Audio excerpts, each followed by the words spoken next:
कल कहा था ना, कर्म संन्यास के कितने भेद हैं।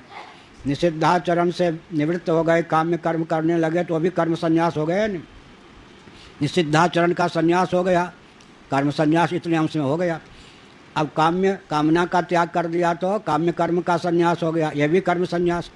जितने धर्मनिष्ठ महानुभाव हैं वो कर्म संन्यासी हैं आंशिक, क्योंकि निषिद्धाचरण में उनकी प्रीति प्रवृत्ति नहीं है। अब जो निष्काम भाव से भगवदर्थ स्वकर्मानुष्ठान करते हैं उनके जीवन में निषिद्ध और काम्य दोनों प्रकार के कर्म का संन्यास हो गया।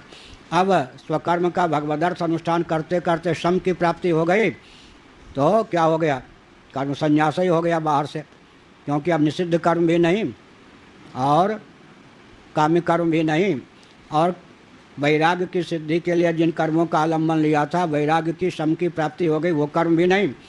अब ये कर्म संन्यास हुआ, लेकिन अब ये कर्तृक मुमुक्ष कर्तृक कर्म संन्यास हुआ। अभी कर्म संन्यास पूरा नहीं हुआ है, क्योंकि कर्तृत्व भाव अभी शेष है। क्या कर्तृत्व भाव अभी शेष। अब तत्व ज्ञान हो गया, आत्मा विक्रिय विज्ञान घन है, मैं अविक्रिय विज्ञान घन ब्रह्म स्वरूप अद्वय हूँ। अब कर्म की वहीं स्वरूप ही चिन्ह है, तो पूर्ण रूप से फिर क्या हो गया, कर्म संन्यास हो गया। क्या आत्मा को अकर्म जान लिया, अविक्रिय विज्ञान घन अकर्म जान लिया तो कर्म संन्यास की पूर्णता हो गई। मुमुक्षु के जीवन में तो कर्म संन्यास जो है वो क्या है, कर्तृत्व बुद्धि की सीमा में कर्म संन्यास। कर्तृत्व बुद्धि का ही अपनोदन हो गया, कर्म की वहीं स्वरूप ही चिन्ह है रामचरितमानस, तो पूर्ण कर्म संन्यास हो गया।